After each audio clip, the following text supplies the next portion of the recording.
Hello दोस्तों, cyber उस्ताद channel की एक और नई वीडियो पे आपका स्वागत है। बात करने वाला हूँ आज की इस वीडियो में मैं सैमसंग के लेटेस्ट स्मार्टफोन के बारे में, जो कि है सैमसंग गैलेक्सी F14 5G।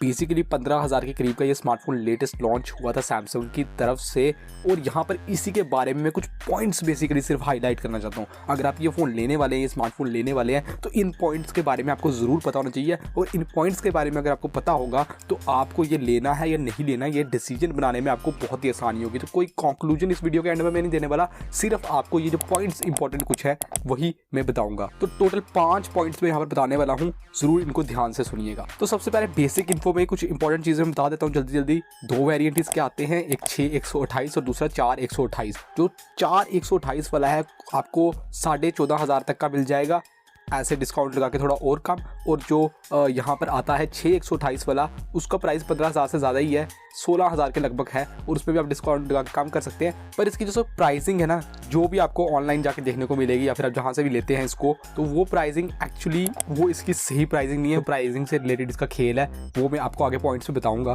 तो ये बेसिकली बेसिक इन्फो है। इसके अलावा बात करें तो थोड़ा ये मोटा फ़ोन है, भारी फ़ोन है, आपको पता ही है। इसमें 6000 mAh की बैटरी है, जो अच्छी चीज़ है। तो उसके कारण थोड़ा वेट ज़्यादा, मतलब इतना ज़्यादा नहीं है, 205 ग्राम के करीब इसका वेट है। इसके अलावा यहाँ पर बात करें अगर डिस्प्ले की, तो यहाँ पर आपको डिस्प्ले इस प्राइस रेंज में देखने को मिलेगा। IPS LCD डिस्प्ले भी नहीं है यहाँ पर, बेसिकली LCD डिस्प्ले का ही टाइप है। ये सैमसंग का आता है PLS LCD डिस्प्ले, थोड़ा बेहतर LCD डिस्प्ले से, पर दोस्तों एमोलेड नहीं है। तो आपके लिए अगर मल्टीमीडिया कंज्यूम करना जरूरी है, मतलब आप ज़्यादा करते हैं, तो उस केस में ऑब्वियसली एमोलेड बेस्ट रहता है। तो एमोलेड डिस्प्ले नहीं मिलता। ये मैं बेसिक इन्फो में बता रहा हूँ बेसिकली, वैसे ये भी पॉइंट है इंपॉर्टेंट, पर ये उन 5 पॉइंट्स में मैंने इंक्लूड नहीं किया है। इसके अलावा बात करें यहाँ पर आपको बिल्ड क्वालिटी जो स्मार्टफोन की देखने को मिलती है, बैक में आपको प्लास्टिक देखने को मिल जाएगा, जो कुछ इतनी अच्छी क्वालिटी का है नहीं। इसके अलावा बात करते हैं यहाँ पर आपको नॉच तो आपको देखने को मिलेगा आगे। यहाँ पर बात करें बेजल्स वगैरह भी हैं, और आपको यहाँ पर चिन भी आप देख सकते हैं। तो ये सब चीज़ें आपके ऊपर डिपेंड करती है, वैसे जो कलर्स वगैरह इसमें मिल रहे हैं आपको, किस तरह की आपको इसकी शक्ल लुक लगती है। इसके अलावा नॉच भी एक वैसे इंपॉर्टेंट पॉइंट है, इतना सही नहीं लगता, पर इसको मैंने आपके ऊपर छोड़ा, आपको कैसा लगता है डिपेंड कर सकता है पर्सन टू पर्सन। तो ये थोड़ी बेसिक इन्फो है जो मैंने आपको पहले बता दी, जो आपको पता होनी चाहिए। तो अब अपने मेन पॉइंट्स पे चलते हैं। तो दोस्तों पहला इंपॉर्टेंट एस्पेक्ट जो इससे रिलेटेड है, इसके बारे में आपको पता होना चाहिए, 15,000 का ये स्मार्टफोन है, पर आपको इसमें IP रेटिंग देखने को नहीं मिलेगी। जी हाँ दोस्तों, यहाँ पर इस चीज़ का पूरे तरीके से कंफर्म नहीं हो पा रहा था, क्योंकि जो इसकी ऑफिशियल वेबसाइट है सैमसंग की, उसमें स्मार्टफोन की जाके जब आप चेक करते हैं इन्फो, तो उसमें कहीं मेंशन नहीं था। इसके अलावा बहुत सारी वेबसाइट्स जहाँ पर जो रिव्यू वाली होती हैं, उनमें से कुछ ही में ही मेंशन था कि IP रेटिंग नहीं है। यूट्यूब में भी ज़्यादा मेंशन नहीं किया गया था। तो इस चीज़ को मैंने कंफर्म की सैमसंग के ऑफिशियल कस्टमर सपोर्ट से जाकर चैट करके, तो उन्होंने बिल्कुल कंफर्म किया है कि इसमें आपको IP रेटिंग नहीं देखने को मिलती है। तो यहाँ पर वाटर डस्ट रेजिस्टेंस वगैरह आपको इसमें देखने को नहीं मिलेगी।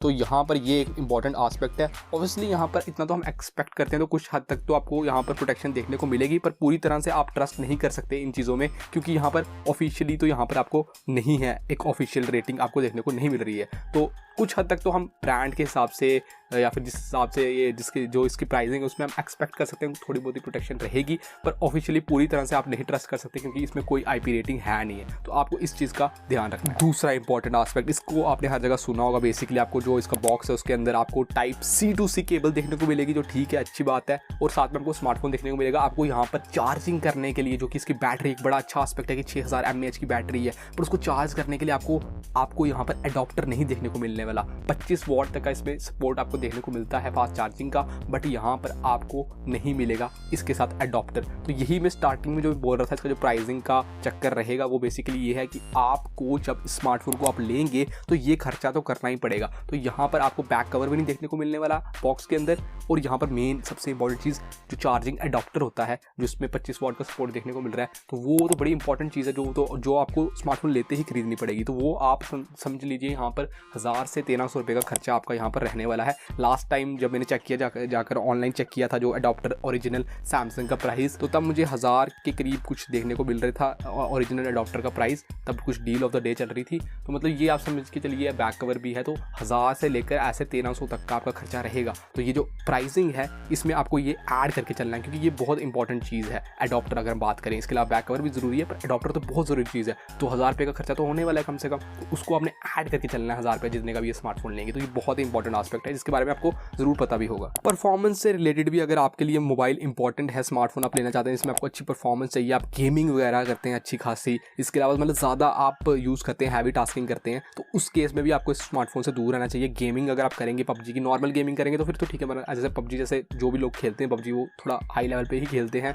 तो उसमें आपको इसमें हीटिंग इशू देखने को मिलने वाला है। CPU थ्रॉटलिंग टेस्ट भी इसमें आपको फ्लक्चुएट होता यहाँ पर नजर आने वाला है। तो यहाँ पर बेसिकली ये नॉर्मल टास्किंग वाला स्मार्टफोन बेसिकली है ये 15,000 के प्राइस रेंज में, जिसमें आपको 5G देखने को मिलता है। और इसके अलावा हैवी गेमिंग अगर आपको करनी है तो उसके लिए तो ये बिल्कुल है नहीं। परफॉर्मेंस में ओवरऑल देखा जाए तो ये नॉर्मल टास्क अगर आपने करने हैं तो उसके लिए ये भी एक इंपॉर्टेंट चीज़ आपको पता होनी चाहिए। तो दोस्तों चौथे नंबर पे भी एक इंपॉर्टेंट पॉइंट है यहाँ पे, जो कि है कैमरा रिलेटेड। अब यहाँ पर हम बात करें कैमरा, जो बैक के साइड देखें तो आपको यहाँ पर डुअल कैमरा सेटअप देखने को मिलता है, जिसमें मेन 50 MP का आपको कैमरा देखने को मिलेगा। अब यहाँ पर ठीक ठाक है ये कैमरा। अगर बेसिकली बात ऐसी है, आपके लिए कैमरा बहुत ज़रूरी है, जो कि बहुत से लोगों के लिए जेन्युइनली होता भी है। जब वो इस प्राइस रेंज में फ़ोन लेंगे और कुछ लोग बहुत फोटोज़ खींचते हैं, उनके लिए कैमरा सबसे ज़्यादा ज़रूरी होता है, तो उस केस में आपको इससे दूर रहना चाहिए। बात करें दिन में आप फोटो खींचेंगे तो अच्छी खासी आपकी आएगी, ठीक ठाक फोटो आ जाएगी, ठीक है।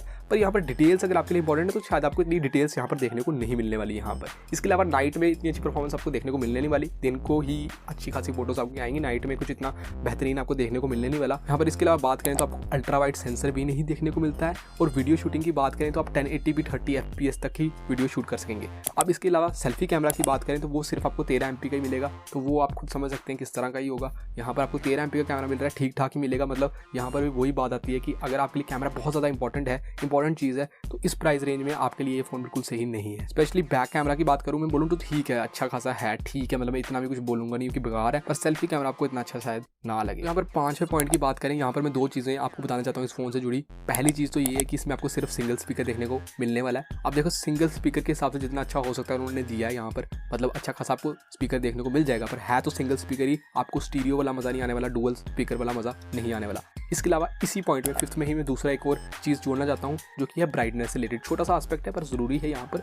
आपको इसमें कुछ इतनी अच्छी ब्राइटनेस, अगर हम आउटडोर में जाकर सनलाइट में जैसे यूज़ करते हैं बाहर आउटडोर में, तो इतनी कुछ बेहतरीन आपको ब्राइटनेस देखने को नहीं मिलने वाली। 450 निट्स का ही आपको यहाँ पर ब्राइटनेस देखने को मिलने वाली है, तो ये भी एक इंपॉर्टेंट चीज़ है। कुछ इतनी बेहतरीन ब्राइटनेस आपको यहाँ पर आउटडोर में नहीं देखने को मिलने वाली है। तो ये 5वें पॉइंट में मैंने 2 चीज़ें इंक्लूड की हैं, सिंगल स्पीकर आपको देखने को मिलता है और ब्राइटनेस ज़्यादा आपको देखने को नहीं मिलने वाली आउटडोर। तो दोस्तों ये हैं वो सारे पॉइंट्स जिनके बारे में अगर आप स्मार्टफोन को लेने के लिए सोच रहे हैं तो आपको ज़रूर पता होना चाहिए। इसके अलावा मैं कुछ नहीं कहना चाहूँगा, जो भी मैंने कहना था उन पॉइंट्स में ही मैंने सिर्फ आपको बता दिया वो पॉइंट्स, उससे आपका डिसीजन बन जाना चाहिए आसानी से। ये सब इंपॉर्टेंट एस्पेक्ट्स हैं और ये जेन्युइन पॉइंट्स हैं जिनके बारे में आपको ज़रूर पता होना चाहिए स्मार्टफोन से रिलेटेड। पूरी वीडियो देखने के लिए धन्यवाद दोस्तों।